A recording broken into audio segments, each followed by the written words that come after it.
our community, in our institutions, in our organizations, decades together. We carry with us a lot of experience. Just sharing this experience itself to the people, with the other our colleagues itself is very enriching. So, in keeping that in mind, let's catch up with each other, and also with something which is there are still gaps in our many programs. Let us discuss a very important topic today on complementary feeding. Recently, we all have celebrated in our own institutions a complementary feeding day, a special day on 6th of June. On we celebrate like breastfeeding day. We have also have a complementary feeding day. But then instead of just talking about everything theoretical about complementary feeding, I thought let us relate to development of the child, and therefore we have invited experts from developmental pediatrics also today, and along with those who have done huge work in IVCF. So, how it is important, why nutrition is so important for the child? Is it going to just nourish, or is it also help in the development of the child? And where are the gaps? We all know what is ideal, but why we are still having gaps? So, let us focus today our discussions towards identifying the gaps and how to overcome that, and relating nutrition to development. I think that will be more catchy for our parents. They are of course they want their children to develop well, but we need to really focus. Nutrition is not just for nourishing the body and all, but also for the mind. So keeping this as a focus, I invite all the experts today, and I really thank Dr. Satish Tiwari, our president of the IVCF chapter. Sir, we know you since so many years. In fact, let me personally tell you that I'm really inspired by your commitment, and they really are so committed to see that we all drive as a team to get results in the field. And you're so passionate about this infant and young child nutrition, mother and infant young child nutrition. And you are our guest of honor today. Apart from so many portfolios you hold, you are the founder chair for both the medical legal and IVCF chapter, and you had been in the you are coming up with a lot of textbooks. In fact, you are helping us with all the contributors we have come across with recent. I think the book is online. So is it all released? No, sir. Recently in Pedicon, IVCF Wala. Yeah.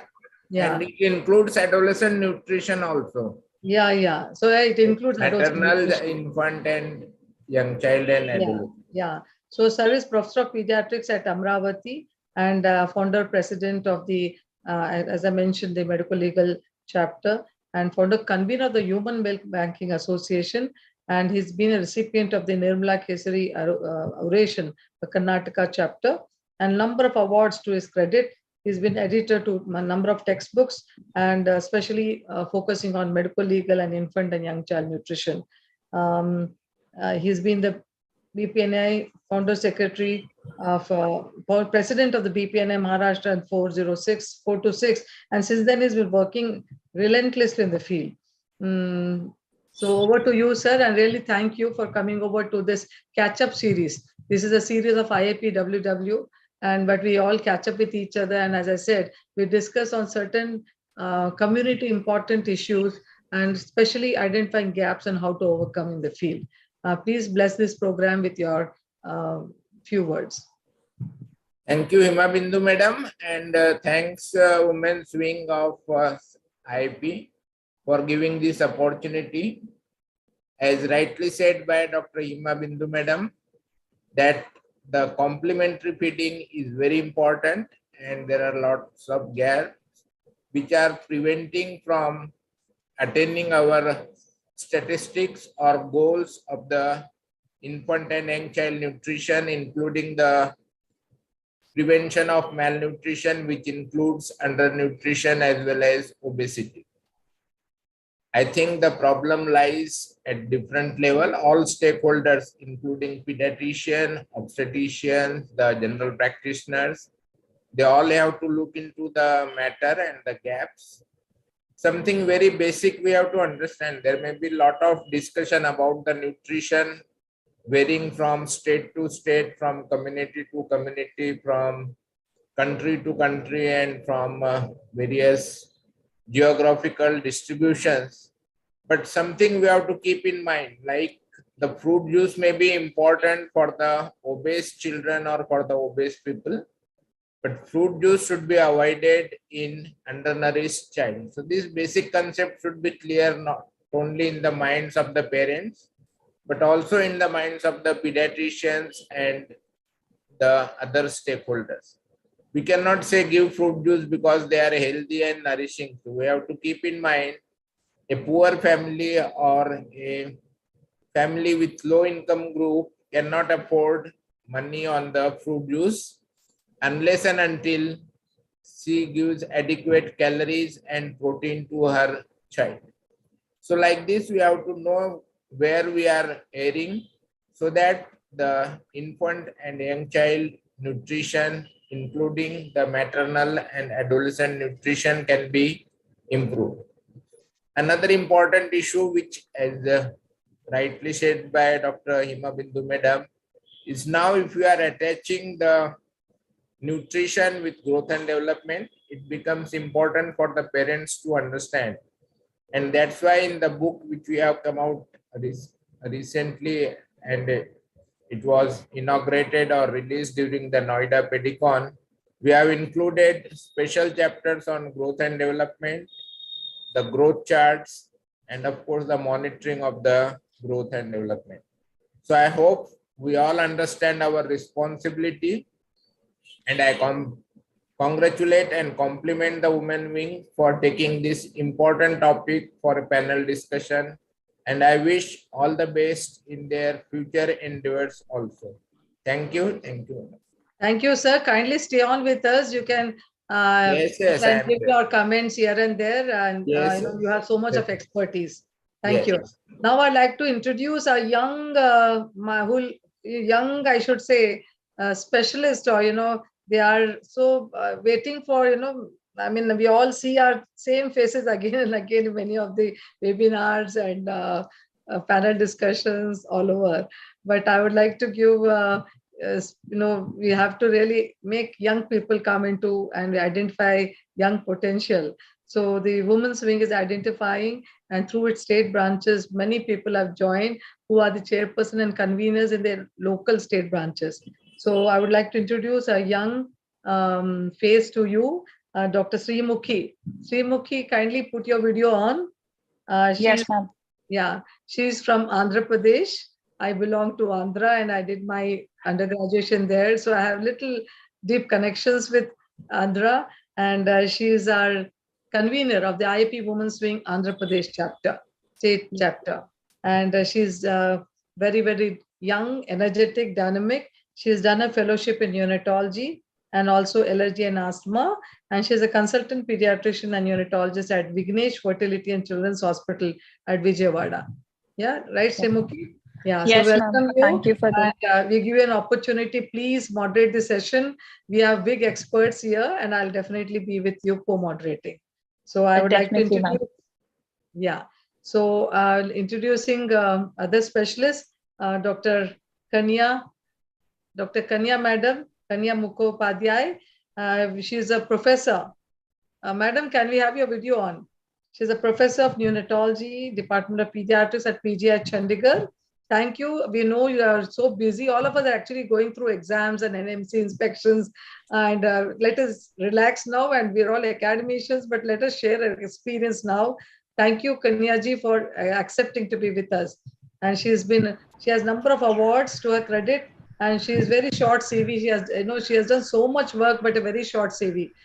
She's contributed towards many chapters and papers, more than 100. She's at Institute of the main PGI Chandigarh is known for so much of original work, and they are the role model for many of the institutions. She has special interest in neonatal nutrition, neurodevelopmental, and long-term follow-up of extremely low birth weight babies. So, madam, you're the right person today, one of the right persons today to share your experience.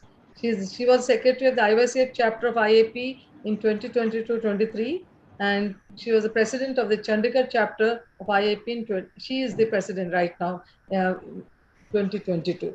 We welcome you, Kanya madam. Thank you, ma'am, for the You're kind welcome. introduction. I would also like to introduce another very sweet, pleasant person, Madam Maushami. Can you please put your video on? Professor Dr. Maushami Nandi. She's a HOD of Pediatrics at Medical College, Kolkata. She also was telling me, Hima, we are so busy with NMC inspections. I said, no, ma'am, just come. Let us relax. There's no need of any preparation, no PPTs. Chalo, we'll just catch up with each other. We welcome you, Maushami, madam. She's Madam, please put your video on. We are going to start a session. We also welcome Dr. Shabina Ahmed. Madam, again, a very sweet, very graceful, hats off to you, madam.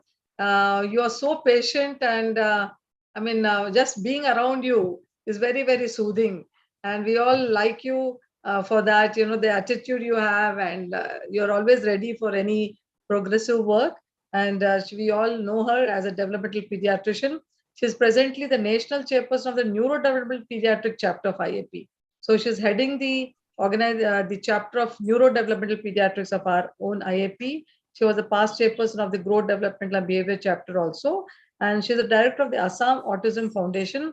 And she's been the national awardee for the child welfare given by the Social Justice and Empowerment. She's a certified play therapist too. Wonderful, madam, to have you today. We welcome Dr. Aarti Kinikar, madam. Madam is a professor and head of the pediatrics at BJ Government Medical College and Sassoon General Hospital, Pune, Maharashtra. Madam, once again, I've been there to your place. I know how much work you're doing. She's the leader, in fact, she's always encouraging young people, and she identifies, and she's really doing so much good work there, and very passionate about this IAPWW. And her area of interest is, of course, child nutrition, infectious disease, hematology, many things she has to her credit, and huge teaching experience of 35 years and a lot of research experience too. She's been a principal investigator for a number of projects and an awardee, again, a number of awards to her credit, 127 publications to her credit. And she's been innovative, and a lot of things we can talk about her. She's been also a BMJ awardee. British Medical Journal has identified her for a very innovative, I think it was the van for the human milk banks or outreach to collect the human milk. And that was something very appreciated by the BMJ. Now, with this short introduction, Faridi sir, sir, they're all most of them women, sir. Yesterday you commented very bright faces on this panel. We welcome you, sir. I would like to introduce you as, again, the key, I should say, important person in IAPWW. And I'm looking at your CV. Did you share your CV, sir? Sir is from. I didn't share that. Okay. So what I know about him, sir is an ardent fan of IAPWW. He's been working. He's been a professor and HOD, and even after retiring from the government service, sir is an ISRA at UP Lucknow, right, sir? He's in a professor HOD pediatrics. I am dean and principal of Virar Medical. Now dean, okay, sir, very nice. And he's done, he's so practical. He wants to demonstrate and actually show, so just talking, he walks the talk, and that's the passion he has. And he's one of the lead persons in IAPWW chapter. Now over to our Srimukhi. Please start the session. Okay, now I have joined properly, Hima. Yes, ma'am. Yes. Now you're okay. Now I could join. Yeah. Srimukhi, over to you. Let's start this for informal questions. Yeah. Okay. Gaps in our complementary feeding and how we can relate and overcome and the way forward, and how important it is for the development too.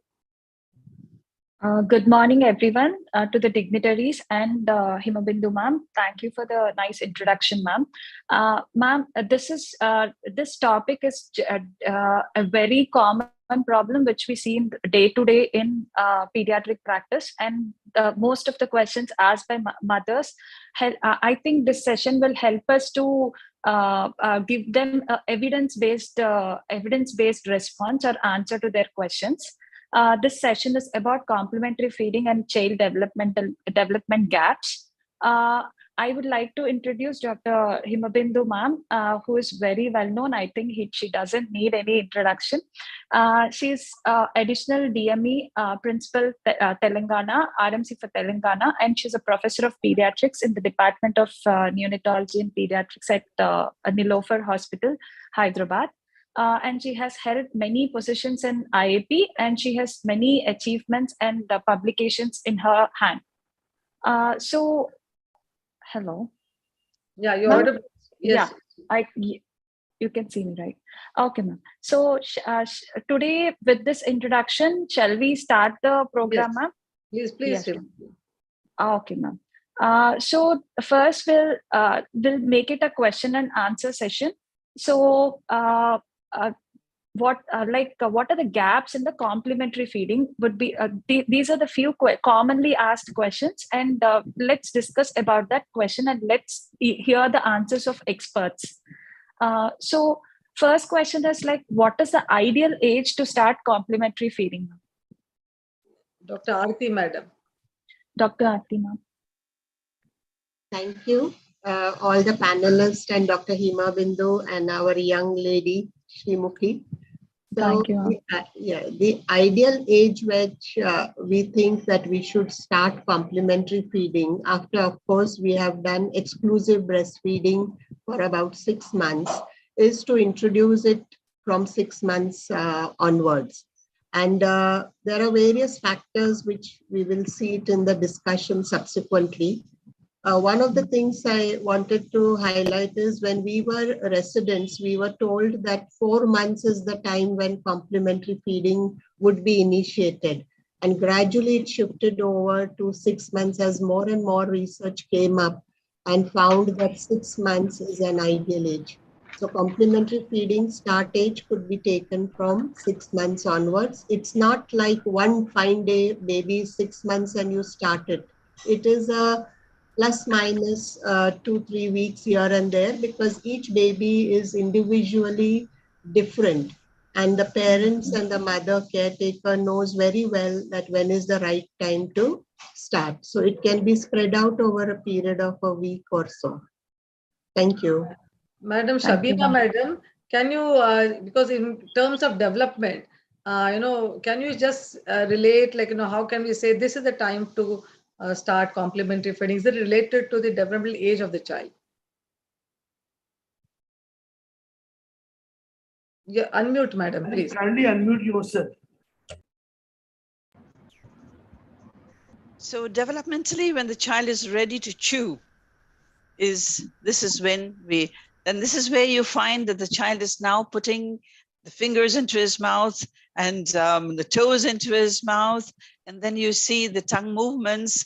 And then when the child sees the mother eating, probably that's the time you find some tongue movements going on and lips movements. So the oral musculature, when it starts, sort of showing signs that the child of movement, and along with when he sees food, this is one point where we see that oral complementary food needs to be. And as we know, when there is rapid growth at that time, and the period of 6 months, so that is the time where you find that you need additional requirement of other food beyond milk. Kanya madam, can you add on to Dr. Kanya madam? Can you add on to this what Shabina madam has already said? Keeping the developmental aspects and the masticatory and the teeth and other things happening at that time. Why did you choose 6 months? Yeah, so we need couple of more things before we give the complementary feeding, that the child should be neurodevelopmentally appropriate to take it. So one of them is adequate head holding, because if there is no head holding, you cannot feed the child. So at least partial head holding is required before you start the complementary feeding. And then the extrusion reflex has to go. Extrusion reflex is that when you put something, the spoon, on the lip or the tongue, then the normal tendency is to throw that out. And this reflex disappears by about 4 months of age. So this reflex has to go. has to go before you start the complementary feeding. So other Well, than chewing, gumming, coming up at around 5 to 6 months of age, the head holding and the extrusion reflex, these two have to go. And for the preterm babies, we need one more additional thing. Though actually I'm attending so many complementary feeding meetings, nobody is asking about the complementary feeding in the preterm babies. That is still a bit controversial, no guidelines.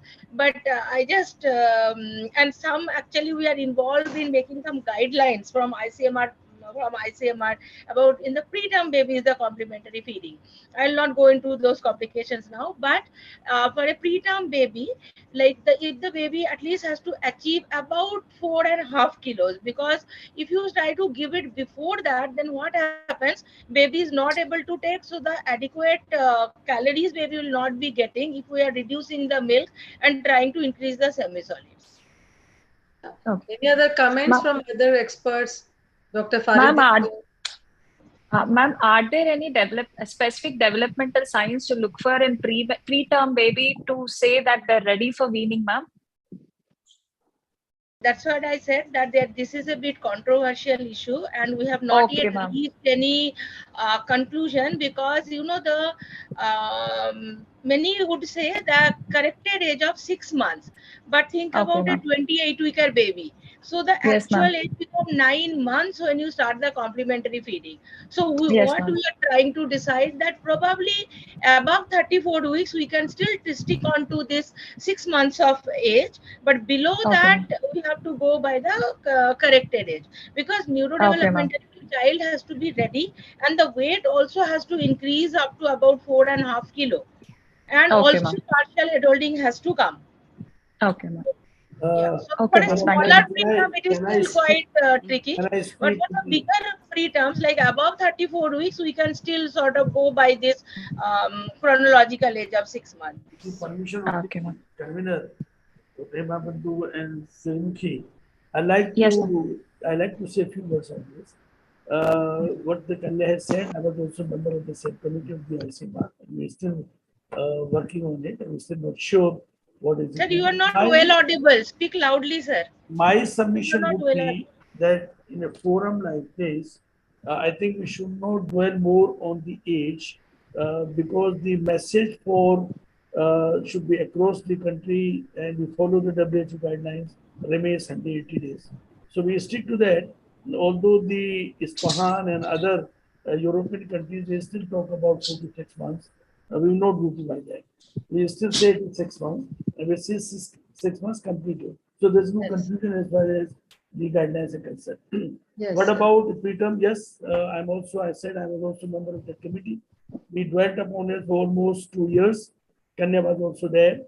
And ultimately only one is studied by her and another is studied by AIMS. We still sticking to the same guidelines. So I'd like to say at this stage that the time as far as the complementary feeding concerned is remains 6 months.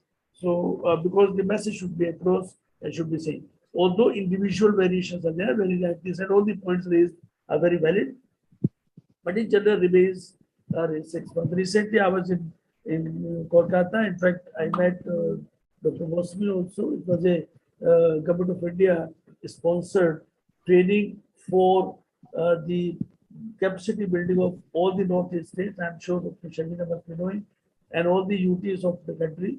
So the government is actually planning to build the capacity of these states to improve IYC practices. And I was there as a trainer for the Royal Institute of Hygiene Public Health, and 6 master trainers were prepared. So there also the question came once, and I said that as far as the timing concerned, the remains 6 months. Thank you. Srimukhi, over to you. Yeah. No. Yes. So the Srimukhi, next keep your question is video on, na? Video on, so that there'll be good flow. Yeah. it's on, ma'am. Yes, ma'am. Going Yeah, on. ma'am. Okay. So the most common question is asked by mothers in the OPD is like, ma'am, we have enough milk, and why is it needed to start complementary feeding so early? Some cultural practices advise at 8 months, and some wait till 9 months. When there is enough of breast milk, why do we need? So what are the nutrient gaps which are filled? Why should we start this complementary feeding at 6 months?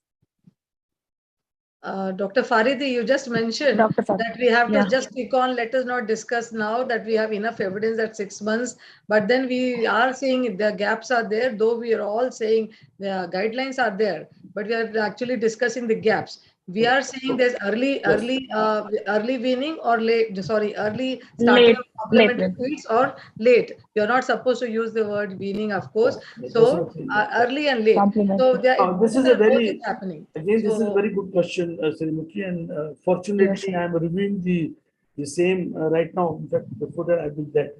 See that gaps are there. The enough amount of milk, that enough actually inverted commas. What does it mean by enough? See, all the studies so far have shown that by about 4 to 5 months, the serum ferritin levels go down. So there are 3 stages the anemia develops. One is the iron deficiency, then zinc protoporphyrin erythropoiesis, and then anemia. So there are 3 stages of anemia happens. Ferritin starts decreasing, and serum transferrin receptors increases. That's the time. This is a time that you must have to think about it. The iron gap after the age of 6 months rises exponentially, and the child will develop iron deficiency anemia if iron is not given. So alone breast milk is not enough. I'm talking of the term babies. In a small food babies and low birth weight babies, this neither comes earlier, about 3 months or so, or 2.5 months. And therefore, we start 6 weeks to 8 weeks, you start iron supplementation to them. So the when we say enough milk, when we say enough both in terms of macronutrients and micronutrients, it is by about 6 months, yes, it's still providing about 45% of the high class protein and about 50% of the energy. So it will not fulfill the requirement of the baby after the age of 6 months. So when we say enough milk, the flow may be good, and that is complementary for, and mother may be complemented for that. But complementary feeding, added food is required after the age of 6 months, both for macronutrients and micronutrients. Sir, what message you'll give to the parents, sir? Because हम देख रहे हैं, we know 6 months, but नहीं हो पा रहा है. We are seeing lot of mothers start quite late. So what message you'll give in the ground? The message has to be given not like this, you start this. That's not a way of counseling. So all of us have to understand what is counseling. You know, the counseling has total points are 24. 24 steps for counseling. And hardly we follow 4 or 5 of these steps. So we have to sit down with the mother, give some relevant information, accept what is her ideas, instead of saying no, it cannot happen, no, right. So disagreeing or agreeing will not solve the problem. So accept what the mother concerned is. You can always say, okay, you think so. You think that your milk is sufficient, and you think that it may not be given. But then we come to the relevant information that the iron and certain other macronutrients are not sufficient after this. And the breast milk, which is about 500 to 700 ml, this will not be able to provide the enough amount of energy and protein. Baby needs more, and therefore it is wiser to start this thing. So will you start? Do you think about starting this? So the moment you give a relevant information and give a suggestion, most of the mothers will agree to the suggestion. But Dr. Maushami? Yes. I would like to say that. No, I know. I want your how you implement. What do you say? I would like to say that by 6 months, I say the same thing. When the child mother says is fit say, to okay, take complementary feeding, we start. We give 2 to 3 spoons 3 times a day, 24 hours, and continue with the breastfeeding.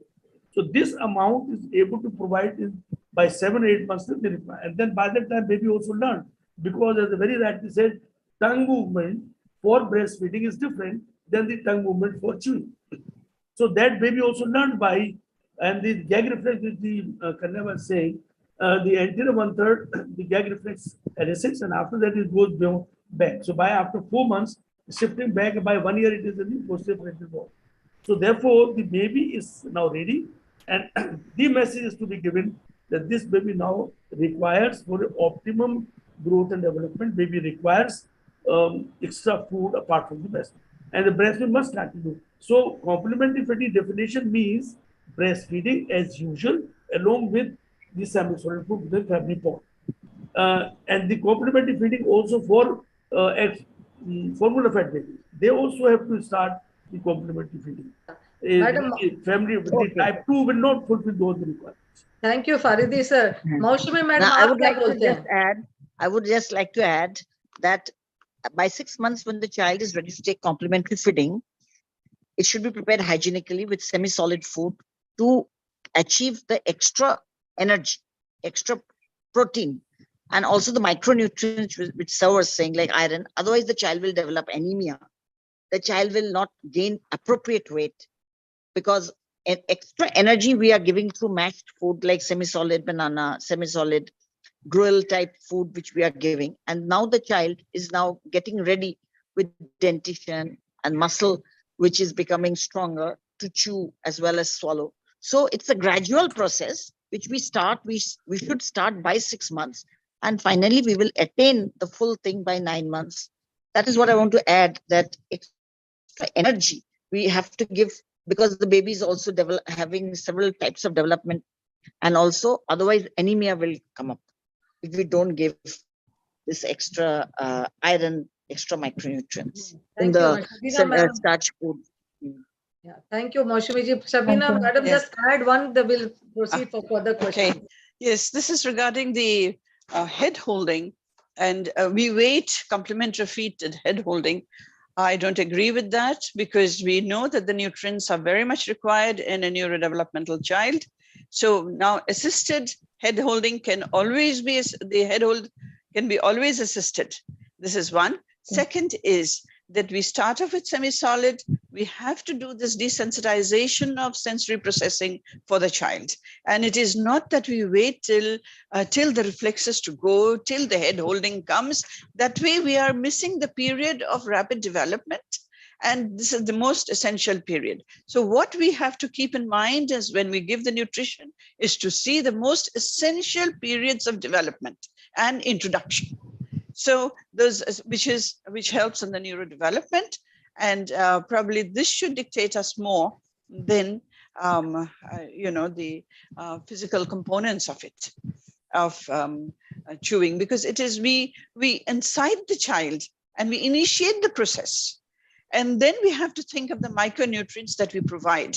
Just because he cannot chew, we cannot keep giving him just semi-solid food as long as possible. We have to find alternative methods by which he is going to have his nutrition. So, Ma'am, I just want to make a comment that we don't have to wait till the full head holding, but the partial head holding is required. And the child who is about gumming and chewing, we expect that in that child, if his neurodevelopmentally that much maturity has come, he would be having partial head holding, and extrusion reflex also will be going. And if the extrusion reflex still persists, the process is that you put it on the side of the tongue, not on the tongue, because then the thing will come out. And if the child is severely abnormal neurodevelopmentally, these children, actually it is very difficult to give them the semi-solids by mouth.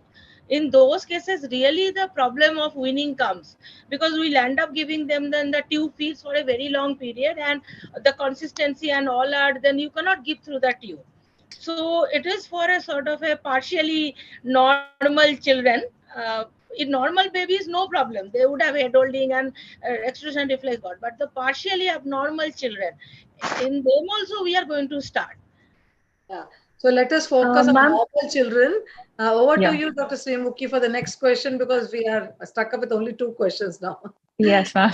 Ma'am, does any of the oral stimulation, like developmental stimulation techniques, help in increasing this, like chewing and the problems you are telling? Does any of the oral developmental stimulation techniques help? And what can we suggest for a mother in OPD? Shabina ma'am, for you. Oh, for me. Okay, fine. Yes, ma'am. Fine. Yes, certainly. So at this time, I sort of fingers around the movement, around the lips, and then if you massage the inner portion of the tongue, and then you press the tongue And so these are things which will help the child to get the mastication muscles in action. So this is definitely there. But what initially, definitely, that we start off when we give the spoon, how the child takes away the lips from it. So this is very important. And certainly we find that any oral stimulation is going to stimulate the process of mastication. Good, man. Actually, most of the parents are not aware of Yes, all ma'am. these points. We just tell them khila do, but kaise khilana and how to start and what they can do, especially in terms of developmental aspects, are not well. Most of the times we don't talk about it. Dr. Kanya, you Yes, want to ma'am. still add I something? just want to add one comment. Actually, if the child is normal, most of the time they are developmentally ready. What ma'am Yes, has ma'am. said is very important for those preterm babies who are like BPD type of babies who are stuck on ventilator, CPAP for a long time. They do not get any oral stimulation, don't get to open mouth. These babies, we find that oromotor stimulation is very important. Even for the Okay. normal transition from this orogastric to spoon feeding, this oromotor stimulation and non-nutritive sucking helps them. Yeah, But actually, that is Dr. not Ma'am, Kanya, much before are that. there any? I just want to add, yes, earlier when we had large families and we all the children used to see other children and they Yes, all ma'am. used to sit in joint family and eat. Maybe the stimulation, learning opportunities were more. Now with That's from nuclear siblings. families, working parents, and the TV and the media, that quick eating, hardly the opportunity is not given for the child. Even a normal child now requires all this. That is my Yes, ma'am. worry. That 1,000 days of life we are talking about, that is for all normal children. Also there is a role for stimulation, especially in these areas of nuclear families and working parents. So over to you, Simuki. Let's proceed to the next question. Yes, ma'am. Ma'am, are there any guidelines to start this developmental stimulation at particular age group to achieve this complementary feeding at 6 months? Dr. Shabina ma'am. Shabina ma'am and Kanya ma'am. Okay. Yeah. There are actually no guidelines. In normal children, ma'am. In normal children. Or in normal studies or children. guidelines. There are actually no guidelines as to Okay, do ma'am. the normal Okay. stimulation Here we because And we take it that they what are are the? developmentally ready. Yeah. And Okay, ma'am. so, okay, but Okay. by that time you already find that the child is pulling his toes and putting it into his mouth. You see, Yes, the ma'am. child himself is stimulating and Yeah. okay. Okay. The next question is like, what are the 4 pillars of complementary feeding, ma'am? What are the 4 pillars of complementary feeding? And let us discuss about the 4 Dr. pillars. Aarti. Ma'am. Dr. Dr. Aarti. Aarti. When we talk of complementary feeding and how it is to be introduced, and this is what, if we know the 4 pillars, they are the basic problems or the gaps, what we have observed in our observations in the pediatric OPD. Like the mother tells you how to give, when to give, how much to give. So what Dr. Faridi sir has said, the 24 points of counseling, I think this is the first one which we always miss. And when we talk of the 4 pillars, one is the frequency, like how often you should give the feeds. There's a lot of confusion, like how many to give during the daytime, nighttime, how should we space it between the feeds. So one of the main pillars of complementary feeding is explaining the frequency, like from 6 months to 9 months, 9 to 11, 12. So you have the frequency as 1 to 2 feeds you start off, and then you go gradually increase. So one pillar is frequency. The second one is amount, like how much to give. And here, if we explain the stomach capacity and show it by pictorial to the mother, maybe we will know that how much amount is to be given, mark it out for them, show the spoons, etc. The third important pillar is the diversity. Now, diversity is in the taste, the texture, then what food you give, which ones you give, at what age you give. So that diversity, so that more and more taste and textures are introduced. And the last but the most important is preparation of the complementary feeding in the most hygienic way. So it might be the cooking and also giving it to the baby, or if the feed is partially consumed, is it safe enough to be stored? So all this has to be highlighted. So just to summarize, it's the frequency, the amount, the diversity, and the way you prepare the feed. If we concentrate on this, the question of enough feed, how to give, when to give, everything will be sorted out. Dr. Aarti, madam, here I would like to say, you mentioned the different pillars, but I would like to request you in your practice in a medical college, you must have seen gaps. So can you highlight where are the gaps and what we can do about it? Yes. So one of the gaps is that the mothers don't know how to prepare it. So if you look at our institutional deliveries, there is going up and up, like 80, 85, 90%. The gap here is people finding time to sit with the mother at the time of discharge. A discharge card is handed over and just a word told that continue breastfeeding or continue complementary feeding. But this is one place where we found that either it is the workload or there is lack of sensitization with our residents, faculty, as well as nursing staff. The second place where we found is what to give. Without understanding the family socioeconomic status, we start giving them advice as per the guidelines of what to give and what not to. And then we realize that the affordability issue is there. So first, a detailed history of what they have cooked in the house. We found that many of them do not relate to the advice and what is available, and they are unable to follow. And the third gap which we found, that the normal babies who come for vaccination, the vaccination sisters and the nursing staff interns, they are concentrating only on the vaccination. That is the time where you can catch these mothers and maybe a group counseling of when to start the complementary feeding, how to give it. Actually, they come to us for 3 visits, and then there is suddenly they come to us at 9 months after the first 3. So there's a lot of gap. So at least at 9 months when they come for measles, there is no nutrition counseling. They are given the vaccine and they are gone. But that means we are missing the opportunities where the mother can be caught. So main thing, if you ask me, madam, what is the main thing is that the awareness is not there. We have a lot of books, we have a lot of guidelines. What they need is a picture or a video which is running continuously in a general OPD, in the ward, in the vaccine center. And if it is possible, ideally, you should be counseling them personally, 1:1. Like, madam, now we see so much of, we have been done, so many workshops have been conducted, but some of these gaps. So for this, I think, at least we should have some special clinics. Now, ECD clinics is what being considered. We wanted to do the 1,000 days clinic. So there should be a structured program in our hospital setting where when they come for vaccination visit, they also have to finish a nutritional counseling. Everything has to be done under one roof. Now we are talking about that.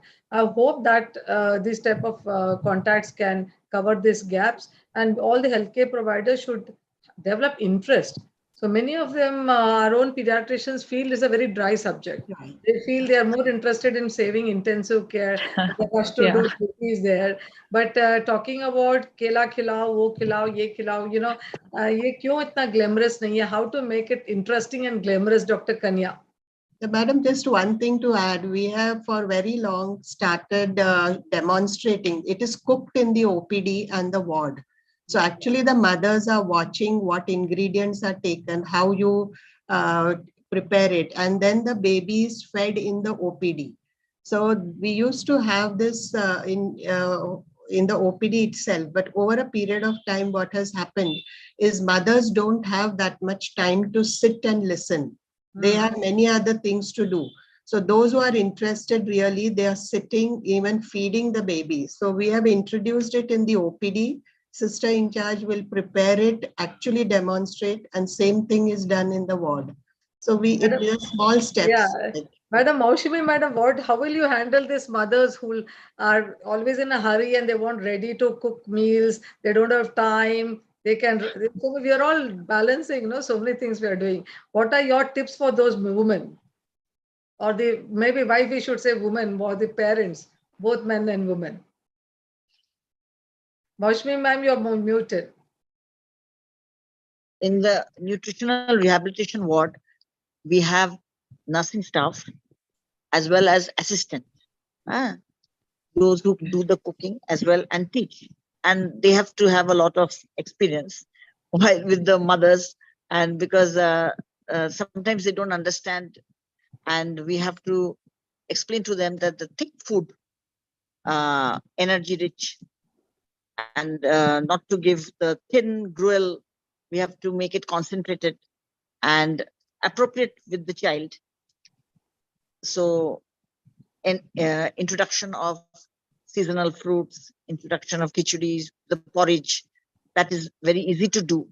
Shuji, and we teach them, and they are very willing also. They try to learn, and we understand.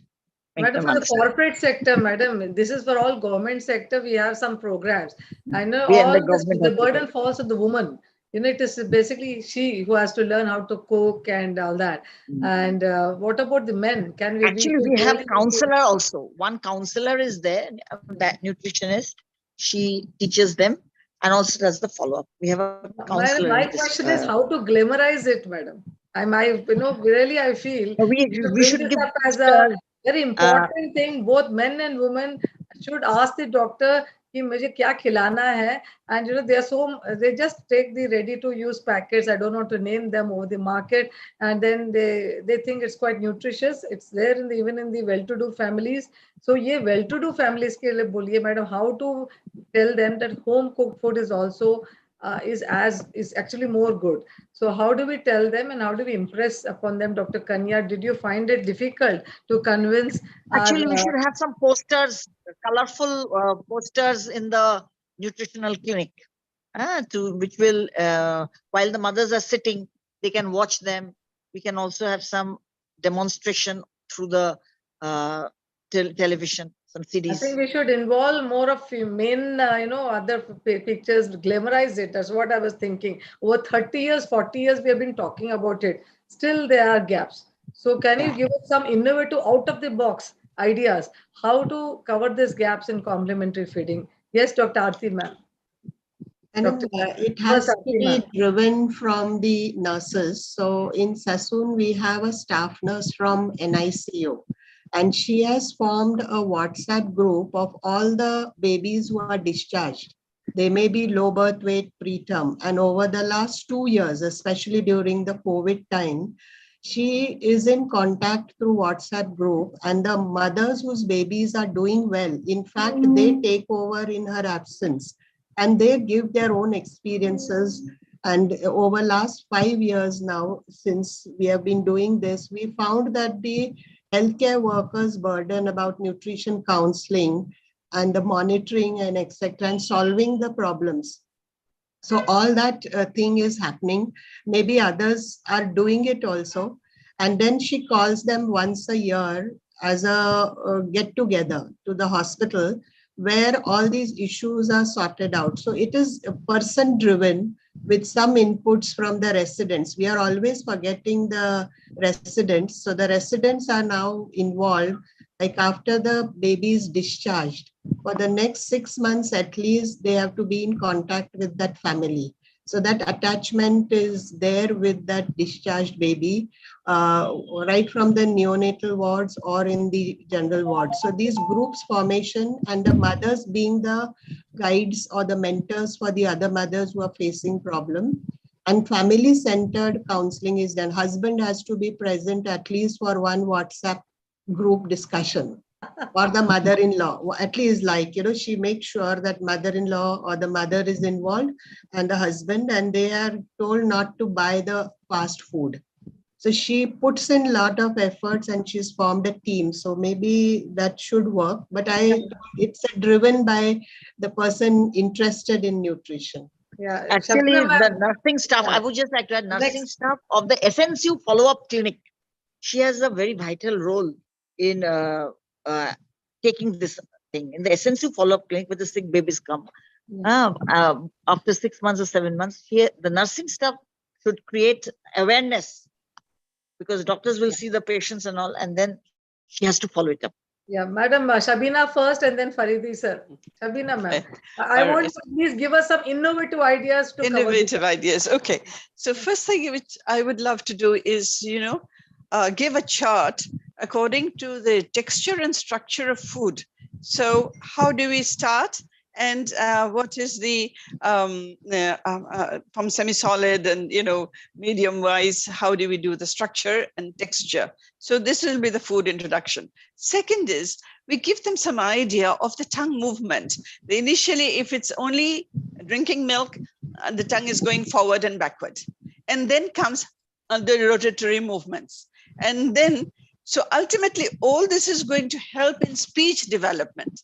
So those who are on semi-solid food actually has misarticulation later in life, and those who have good chewing and hold utilization of the masticulatory muscles, these have good speech. So I feel communication is one thing that we can say. If you give them semi-solid food, the child is just swallowing it. And if you're giving some solid food, the child is going to really chew. And this actually, we must show them some videos. Those who are in semi-solid, what is the type of speech they have? And those who are actually chewing, what type of speech they have. So this could be an incentive. Yeah, madam, I think this could really, most of the parents are, that I think will create a change, show them related to development and how it can cause delay in other parts of their aspects of their development. I think this could be very, very stimulating for any parent. And like we have this kangaroo kids, and we have the play groups which are very sort of branded ones. What do? They call the parents, they glamorize the whole thing, and then even the play group activities and all that, they show the role of the parents, how important it is for them to get involved. So please, in that, I think that sort of clinics we need to have in our government setups or private setups, where we can have lot of play material, involve them at all these visits 6, 10, 14, and later on as scheduled in our ECD, and actually show them the growth and development, what the parents' role would be, what they can do to stimulate that, including nutrition, adding what food, what and at what age, and just glamorize it. That's what I feel. So yes, Also, Dr. in Radhi, the I would like to add a mother and child protection card, where there is the growth charts and all. yes, Over there, there's beautifully also described. we can give the pictures of the food, because that is along with the immunization. That card is with everyone. There are some pictures of food, but we Yes, can yes. increase that, enhance that, so that they can have a better understanding of Yes. what food will add to nutrition. Yeah, Dr. Faridi, sir. Yes. Having listened to the great panelists, I would like to add one to what the Aarti said, the 4 pillars. One pillar left was consistency, which mostly talked about. So 4 will be variety, frequency, quantity, and consistency. So that has been said about it. Now I would like to say very interesting thing to you, that I have conducted almost 100 IYC trainings of 7 days and 13 days. One of the chapters is on complementary feeding, which is strategies and techniques of feeding. And this session starts with distributing a slip to all the participants, and then they ask to write 2 or 3 instructions to the mother who has come to, and you are advising for complementary. You will surprise that all of them, almost 90% of the instructions are what to feed. Hardly anything about how to feed. That's extremely important. What to feed and how to feed, both are important. Now, how to be, the several number of this, not a forum to discuss about it. But this is also very, very important part. And without making things more complicated, let it be start. The cues are there. Teeth is already there. We know that it comes around 6 months. We know that the under prashasana and this kind of functions also take place at home. So we are all very convinced about it. And the point is only then this consistency has to be decided, which varies with the age. Number one, a baby is born with how to swallow fluid. Baby swallows 150 ml of amniotic fluid in utero. So baby is prepared to take milk, but is not prepared to eat. So the one of the key messages of WHO data report form is have the baby to learn to eat. So that's extremely important, and parents have to understand that the baby requires it. So I think that there's a need to talk about, first of all, the pre-service training of our doctors and nurses. They don't know how to, they themselves are not clear about how to start and when to start and what is the things are required. We say four, I just stop my another 20 seconds. Four formula, four handicaps of the child: teeth, taste, thickness, and tongue movement. These are the handicaps of the child. Then four keys about this, hand trees, surface trees, food, and all those. So actually the problem is that we are not clear about and we are not teaching. Any book of obstetrics or pediatrics or nurses don't have a chapter. If a mother comes and tells you, I don't have enough milk, what to do? If she was not able to feed, how relactation can start? All these are missing from you. And then we are expecting our doctors and nurses to do that. Counselors have been appointed, but none of them have undergone the counseling training. So they're not able, they're all giving orders. Command will not solve the problem. They are not able to give suggestions. They are not able to empathize with the family. Until this happens, I don't think this is going to change the scenario. Another point I've taken from Himabindu, that some make it little more glorious and glamorous in the OPD setting here. That needs some thinking about it, and I think that's a very good suggestion. I'll note it down, at least I can do in my medical college, that have a complementary feeding clinic also, that I think can be separately made out. What we do here is that we also conducted a training in Calcutta also recently, that give all the boiled food to them and let them make it eat. And you surprised that all the doctors, all of them were doctors, 30 of them, hardly anybody could make one meal for a 10 months old baby, for a 13 months old baby. Gaps in the weight there. And one of the basic gap was the hygiene. Yes. But thank you. So actually, we need to have a structured, like I said, if we can all implement clinics where not people, when they're coming for vaccination, not just vaccine, and all the parents are, they insist on weight.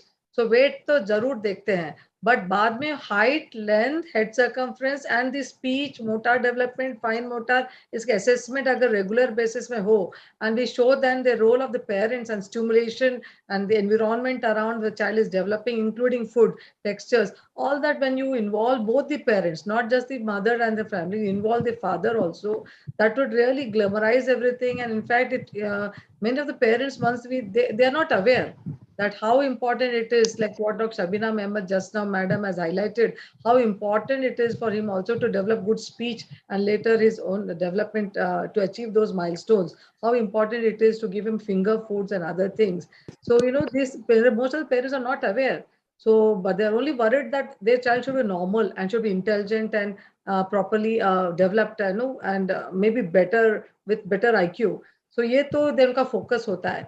But if we tell that it is related to how you bring up the child, what he eats, and what sort of inputs you give, how much time and the way can spend with the child, how they can help the parents. So parents are not aware. The young parents are not at all aware about what they can do. So all that if you do by one-to-one counseling, as just now Asha madam has put, that keeping posters and all that, nowadays, I don't think that is they don't look at it properly. Few of them do it, but many that don't notice it. So it's better we do one-to-one counseling and spend time with those parents.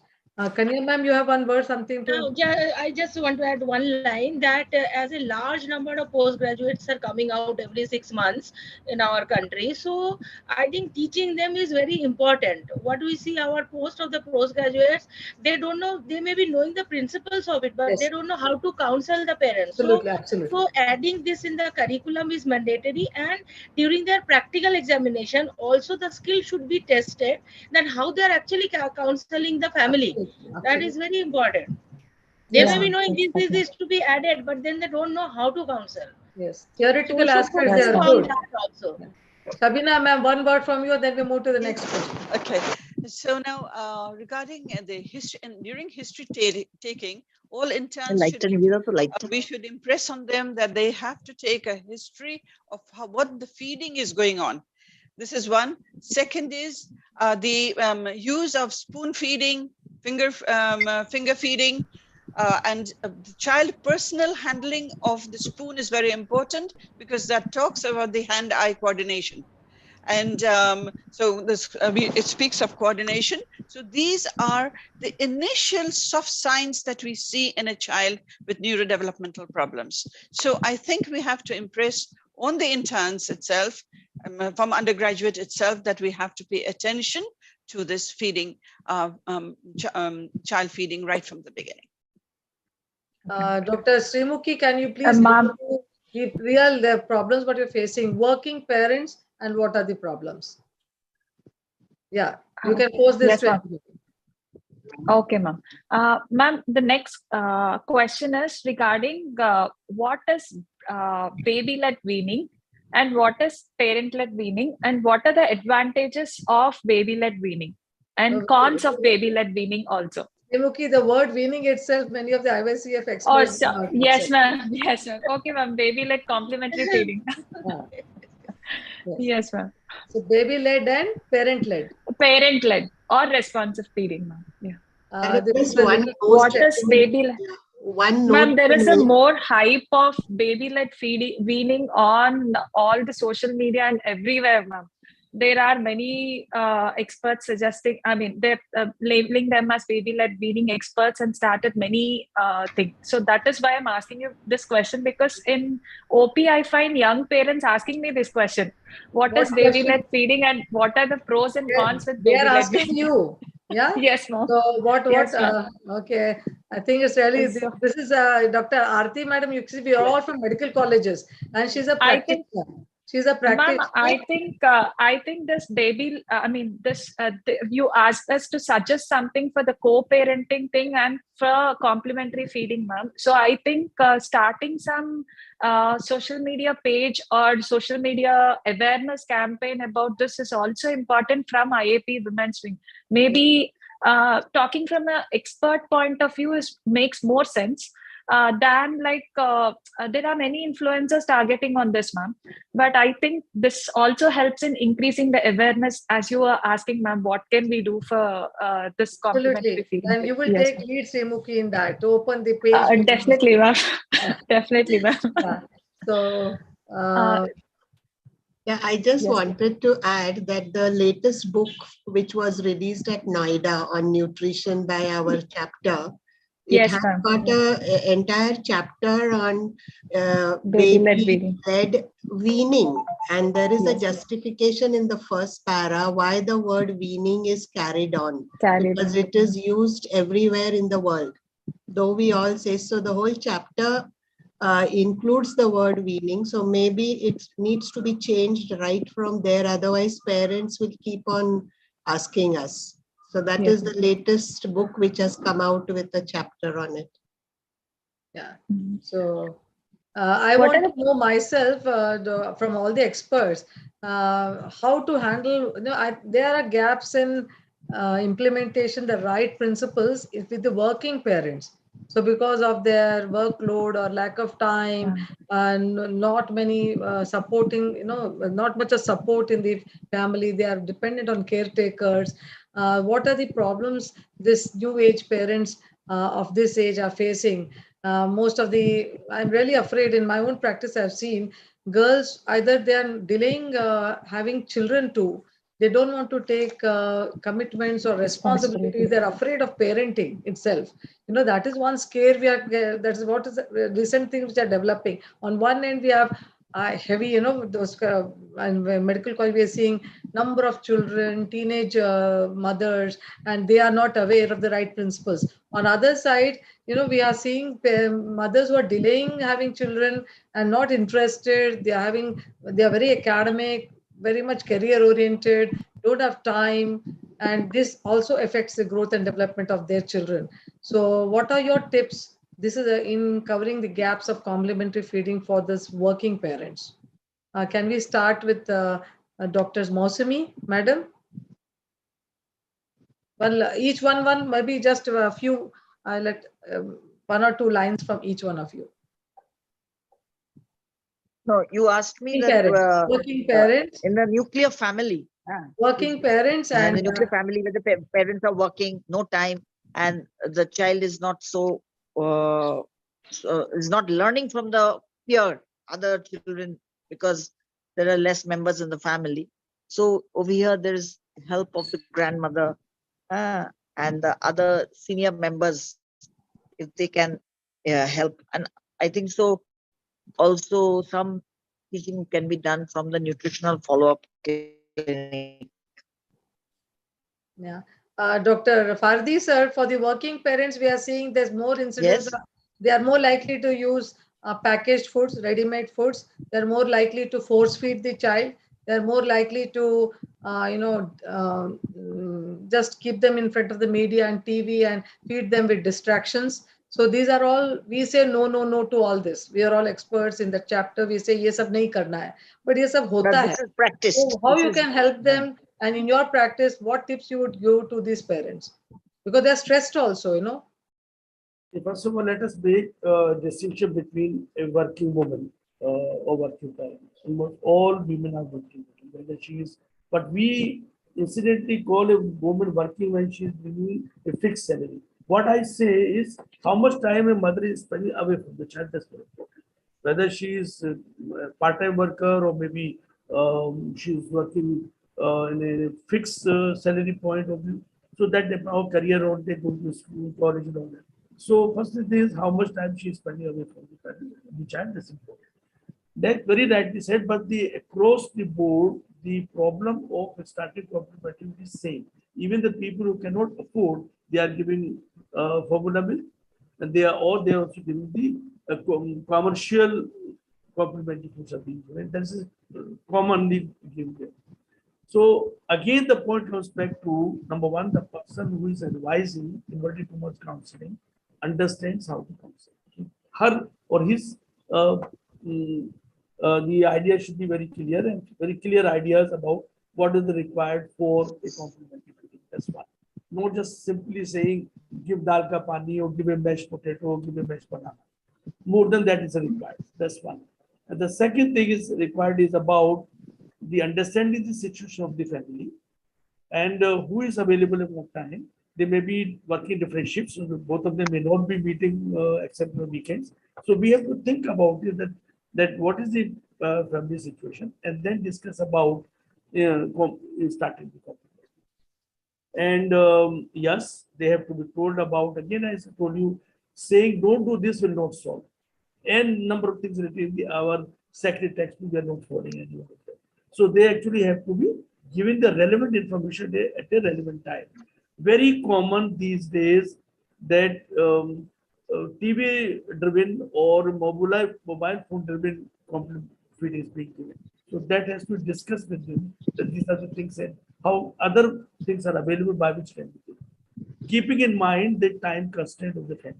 So naturally, this has to be again a counseling based thing has to be done. I work in a general hospital. I'm not working in a corporate hospital. So we do not come across with that kind of situation. But remember that in our practice every day we find how many hours a woman is spending away from the child and what kind of feeding to give. Almost 50% are given. Thank you, sir. So that actually individualized depending upon we have the ideas, clear ideas, have them the time for them, give them a counselor, and I'm sure that counseling does make a difference, and they start to do it.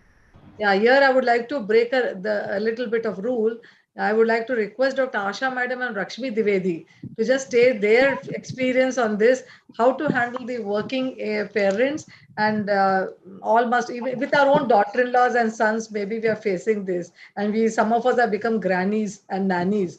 So your please a word of advice from you for the tips Yeah, for working see, parents. number one, if you are in an organized sector, try and use all the leave. Maternity leave, paternity leave, and child protection Asha, leave. you're not audible. Please see that you. I'm not audible now. Yeah. Now? Yes. Am I audible now? It is better now. Loud also, yes. Okay, we must advise all parents to take maternity, paternity, and child care leave. We must create an awareness about that for those who are in the organized sector. For those who are in the non-organized sector, I use what is called as a chapati masala dabba technique.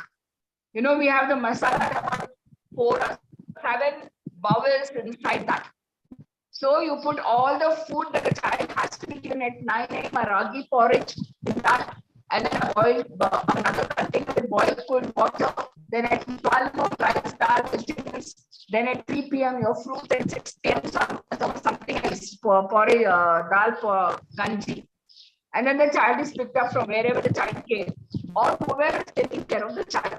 These are simple techniques which can be used for working mothers who are, and also try to get a creche nearer to the house or at workplace. Either of the two. It is beneficial to have a creche in the workplace so that you can go and supervise and teach people. Or if you have a caretaker at home, the caretaker can take care of the baby. And creche near the house is not all that beneficial in my personal experience. Madam, your voice is not clear. I got your point. Crutches, all of us can support this in our own organizations, have crutches in workplaces, and I think inspire each other. Working women spend time with each other, and as much time as possible, whatever leaves you have, spend with the child and involve the father, parenting, everything. Just love, enjoy parenting. In fact, I should say. So parenting is a very enjoyable job, and parenting is not just bringing out children, spending time with them, talking to them, even responsive care, giving responsive feeding, what we say. Aankh mein aankh dekh ke na, just it's a play also. Stimulation, it's a play activity, stimulation, learning opportunity for the child. So just talking to the parents that it is a beautiful phase of your life. Just you enjoy with your child. And all these things we can tell maybe. Yes, ma'am, Rashmi, ma'am. I think, according to my experience, COVID has been a sort of blessing because parents are working from home, and many of them who had thought of not having a child use this COVID time of having a child and looking after the child for the next 2 years. Okay, so now they are understanding what the specifically those parents who belong to the better socioeconomic status, like my daughter itself is working with a multinational company. So they can always, they have understood the value of mother's presence for a child. And and what I now have started telling my mothers is, you have to just give these 2 years, the first 1,000 days to your child, so that your child becomes a very responsible and a very intelligent and a very healthy child and doesn't go into malnutrition. So one of those points, when we tell them that the option is yours, and the best option that we can tell a working mother, because many of them are working in newspapers, and they say, madam, kuch bhi kar le, hum to ghar pe time pe nahi pahunch pate hain. So then I tell them that you call somebody, call your in-laws or call your own parents and keep the child in their care, because nanny care is not effective. Nanny care can never be effective. Many of these are opting for nanny care, or they leave the child in a creche or in the other places, but that is not effective, because as you said, responsive feeding is what is required, and the love and care which is really responsible for the mental health of the child, the emotional health of the child in future also.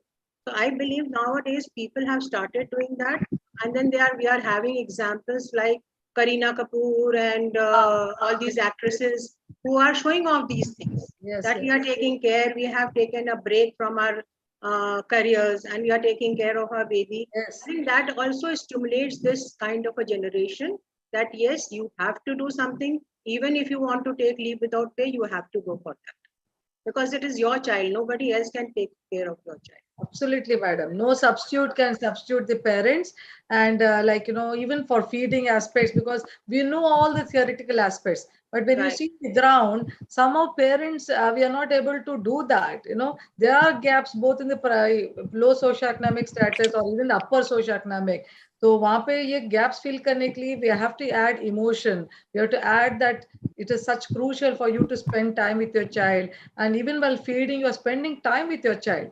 So a complementary feeding should not be just like a theoretical. And I think all of us have thought about the counseling being a one-to-one counseling is a very, very Absolutely. important way of convincing the mother.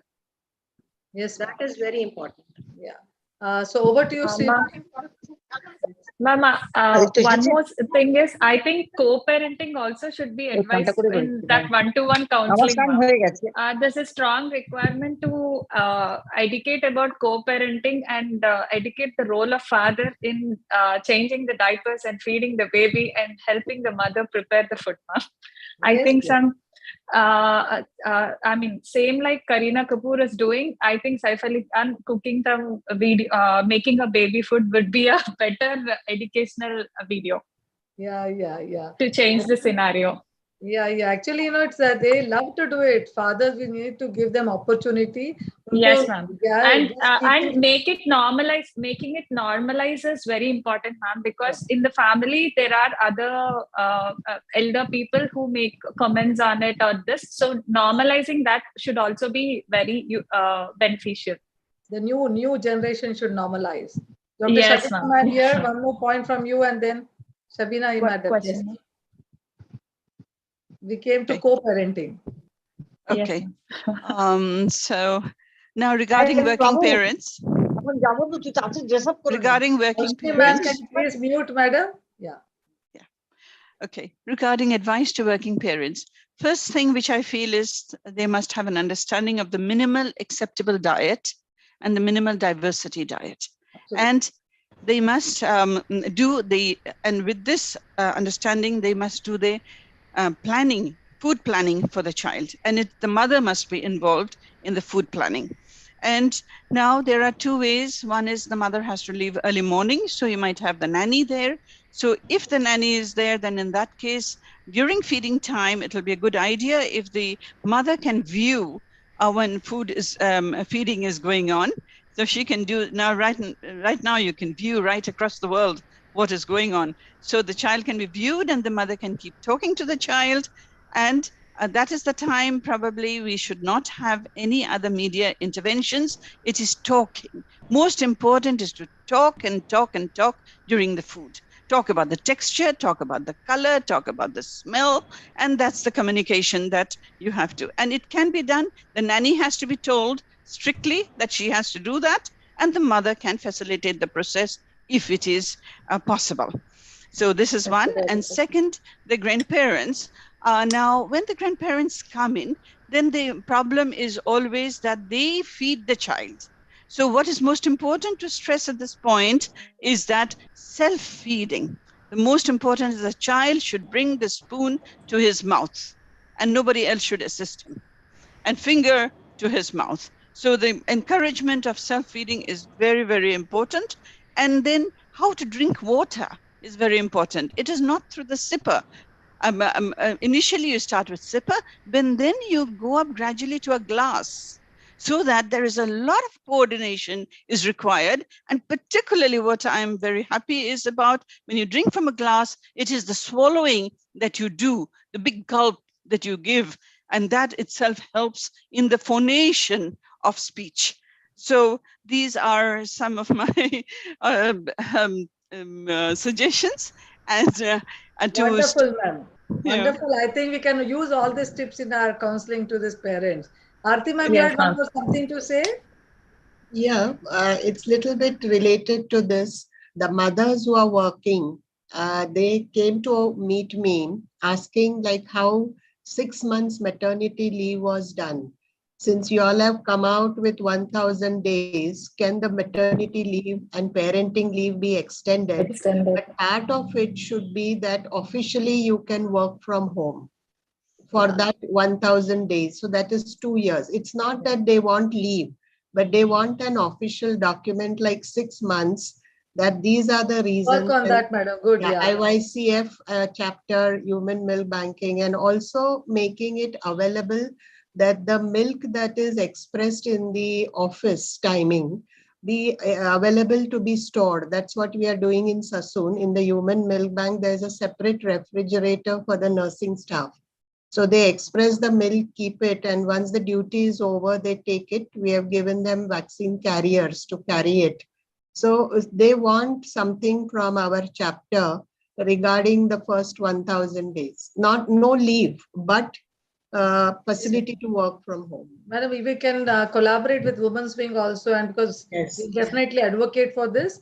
And there's a childcare leave actually by the government where they can use for 2 years up to 18 years of the child, anytime they can use. So already there's something for 2 years it's been given, but more specifically, we can also talk about working from home is a good option, is a good idea. So that she can continue her profession and also have spending time with the child. They have So seen good results so the next- during COVID when they were working from home. The children were better looked after as Yes. far as nutrition is concerned. However, other problems of psychological Yes. and behavior came up, but Yeah. nutrition part was taken care of properly. Yeah. So over to you, Yes, Srimati. ma'am. What the next question will be what are finger foods, and when do we start introducing finger foods, and how do we start it? This question to Dr. Kanya. So the finger foods are the foods which the child can hold, and it should be sufficiently softened or soft so that the child has no difficulty, child doesn't get choked. So about the timing of starting, it can be started after 6 months, but it will be better after 7 to 8 months when they have a better holding, and your chances of getting choked, the small pieces will be less. They have some more chewing coming up by that time. So the usual finger foods are again will be homemade. So you can prepare like home vegetables like pieces of carrot, pumpkins.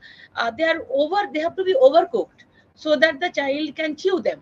So different types of vegetables can be overcooked and given as a finger food. Different type of fruits also can be cut into long and small pieces so that the child again is able to hold and chew it.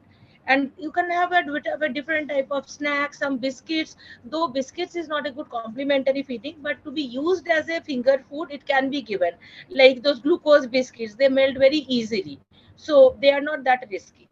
So the finger foods can be given after 7-8 months, and that the child will learn that to put the food in the mouth, and that helps in their self learning skills, what madam just now said, Dr. Sabina ma'am, that you help them to learn themselves so that they can eat. So the finger fooding is actually is a very good concept in complementary feeding. Thank you, Kanyaji. Now we have only just 3-4 minutes, so we'll go for a rapid fire. And this Okay, ma'am. questions, rapid fire questions. This is open for anybody, but I request only one line answer from this, whether yes, no, or a one line. And anybody wants to answer can just raise their hand. So first question is it mandatory to include fortified foods in child's diet? What is the question, ma'am? Repeat. Is it mandatory to include fortified foods in child's diet? No. No. Others? No. No. Dr. Faridi, sir?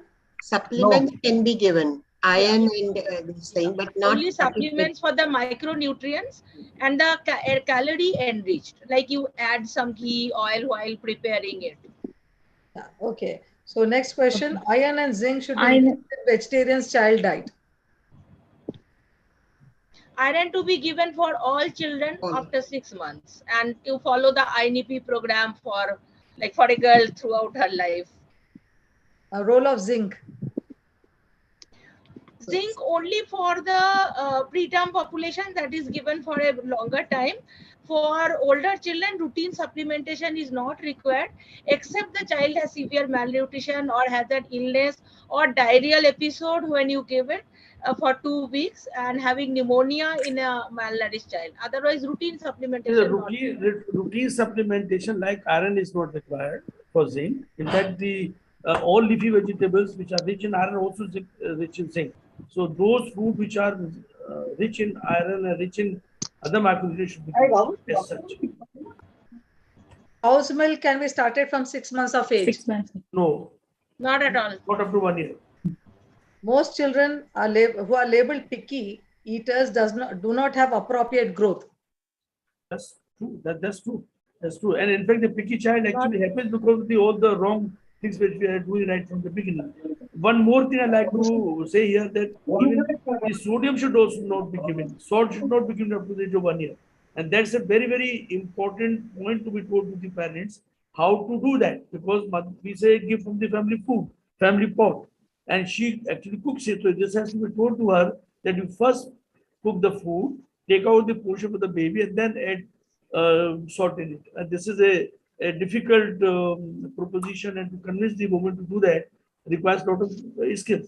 But one point is clear that the salt should also not be added, sugar and salt and animal milk before 1 year.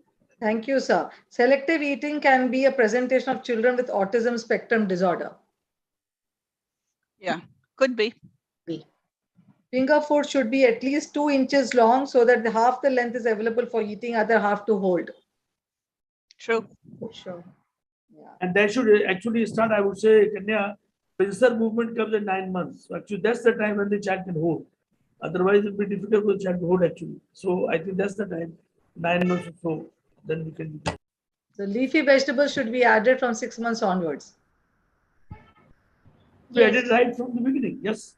But Yes. one thing should be clear that the way we cook the spinach and other things, the child will not be able to swallow. So actually that will be crushed or only then it can be given. A small, About the finger food, sir, a child easily hold a biscuit after 6 months and they have a lot of mouthing that time. And sir, we So I do advise them that glucose biscuits, 1 or 2 in a day can be given. I would have my reservations about the biscuit. yeah. Okay. So each one now I have a right for that. Yes. So we move on. And what about any myths? What are the myths in complementary feeding which you face in your practice, Dr. Fadi? 1 or 2, sir. Just mention very shortly. Generally, the myth is about introducing those communities who take non-veg. So they don't give actually meat or egg. They don't like give. Thinking of that this will be harmful to the baby, it is bomb, and some also think about the allergy. So Hot foods and cold foods. Hot food and cold food. Another thing People is feel about mango is hot. Yeah, mango is hot. Yeah. So And that also was in summer they say. kya Kanya ma'am? In the summer they say mango is hot. I said mango is available only in summer. I So know. when will you feed the child mango then? What about any other myths, Madam Aarti? Can you add? Banana, when you ask them to give as complimentary feed, usse sardi hota hai, Sardi ho jata hai. pneumonia hota hai. So that is one. And even the food like we give curd or say buttermilk, especially we tell them to give it in the diarrhea. They say usse aur julab hota hai. They keep nil by mouth during illnesses. That if you keep nil by mouth means the disease will get better. In fact, you have to frequently feed. So that's one other myth, very common in the OPDs we come across. Yeah, when the child is sick, they want to give rest to the GIT. So they feel, that is one. Shabina ma'am, in your practice, can you mention some myths and misconceptions? Yes, non-veg like eggs to be introduced after 2 years of age.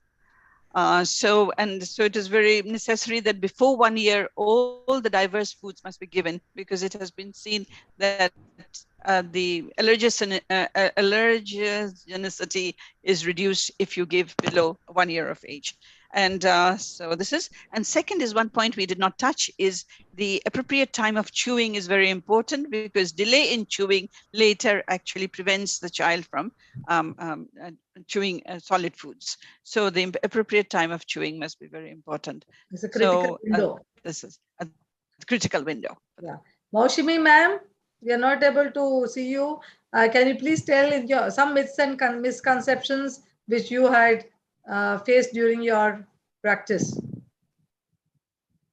Dr. Rashmi ma'am, would you like to also say, Dr. Asha ma'am, 1 or 2? I hope Asha. Most commonly is like when you tell them to introduce the complementary feeding after 6 months, Then they say the baby is too small, they will not be able to take. Then the second myth about it is that the baby's stomach is small, so the quantity that you are telling will is not required for my baby because the content is less. So then you have to convince them, and by then during the counseling one has to tell them that by 1 year of age the baby should be getting whatever you are eating, same calories that you are eating. But another thing, I just recently had an experience where my own maid, I asked her how is your little baby, 8 months old baby, getting off and on fever. And I asked her about the complementary feeding. So she said, Ki, nahi, we are only giving milk and the bottle milk is being given. I said, you don't go to Anganwadi centers? She said, Ki, time nahi milta hai. So I said, when you come for the work, who sees the baby? So the 8-year-old child is seeing the baby. And everything is being fed to the baby by that 8-year-old child. This again is something which is a social issue, Yes. and which we have tried to tackle in many forums, but till date it has not been able to. Yes, madam, you are focusing now on complementary feeding. There are a lot of gaps in complementary feeding. Dr. Srimukhi, we would have to wind up. So a few words from you. Then we do a relaxing session just for another 2 minutes and then we log off. Dr. Srimukhi, your video is on and off. 1 minute. Can you hear me now? Yes, Asha ma'am, yes. You are able to hear me. What Yeah, I'll do is I'll share my publication on beliefs regarding hot food, cold food, introduction of complementary food, because you're short of time and I had some audio issues. There are a lot of myths, misconceptions, gaps, and all that. I will share it with the group and you can share it with the rest. Thank you for giving me the opportunity. I hope we have remedies also how to overcome. Yeah. We will work on that because again, my audio issues really cut me off from all of you. Yeah. So Dr. Srimukhi, so we have seen a lot of gaps. Basically, this session, I wanted to focus on identifying gaps in complementary feeding. So few of the gaps which we identified, I think, are basically lack of awareness among the parents, whether it is from low socioeconomic or upper social. Most of them Google, either they overread and they become too mechanical. There's a lot of stress with the upper socioeconomic status. And as you said that, caretakers, they feel, but they have no options. But actually, we can give a lot of tips to them also, what they can do. And so that is a gap, lack of awareness. And second is lack of counseling. They may be aware, but they're not motivated. And therefore, I think our role, primary role of pediatricians, and of course, those from medical colleges, we rightly need to focus on young PGs who are coming out, who are future pediatricians of this country, to really give a serious, thought to take this as a very serious thing in their OPD practice. And instead of writing only medications and that they read and fully do justice to it, but somehow growth, development, nutrition, counseling takes a backseat.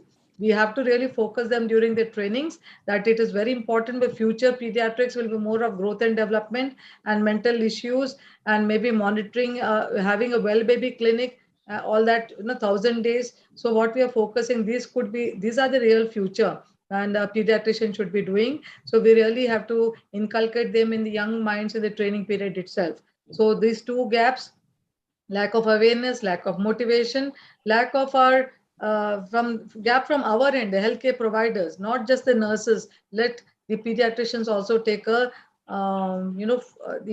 let us be in the forefront in taking in leading a mission in our own areas wherever we are working, and we do this counseling that all the rest may follow and learn. Spend time with them.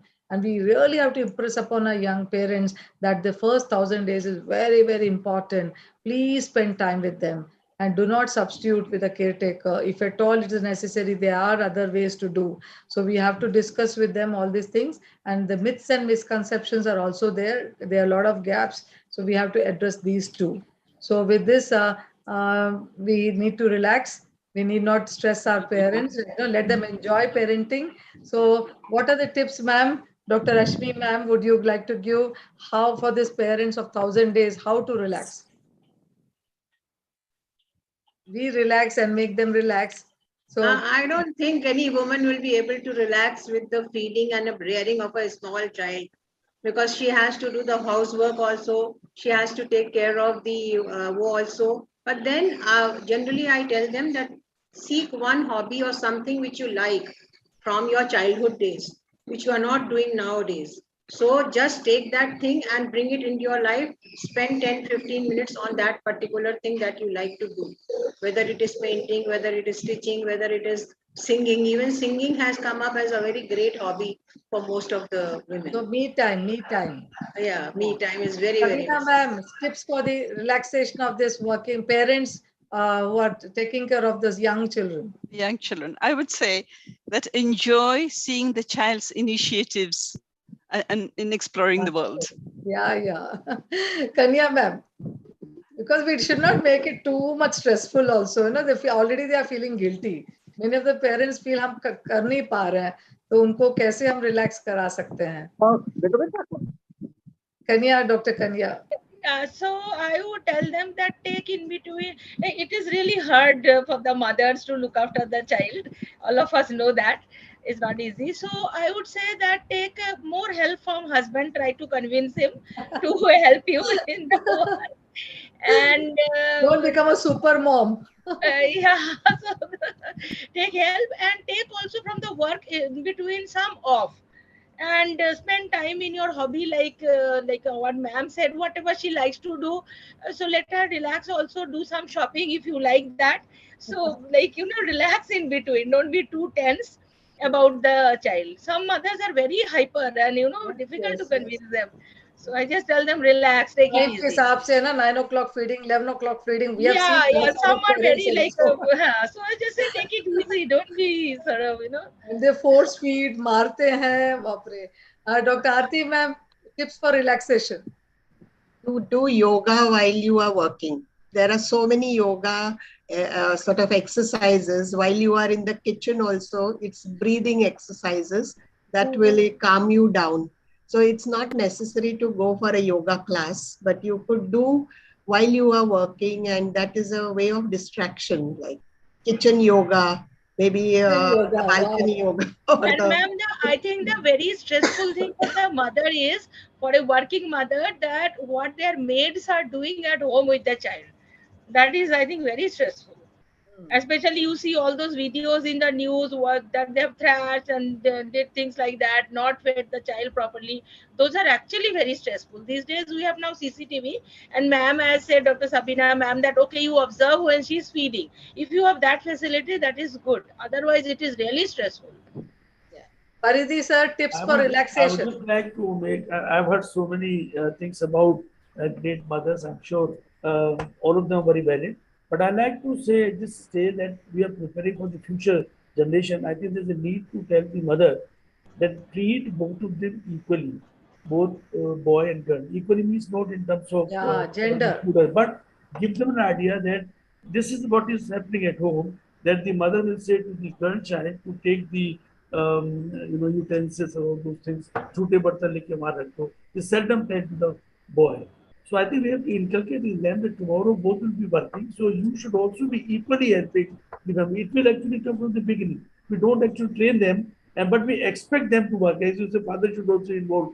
He has never seen father to be involved, and he was never trained to be like that. So actually, train your boys also to help the mother in household, so that once he becomes father, and then he'll be able to. It will be easy for him to do it. Otherwise, it will be very difficult for him. So that I'll just Thank you, sir. Thank treat you. both of them equally as a social sector. Yeah. Dr. Srimukhi, would like to listen from you.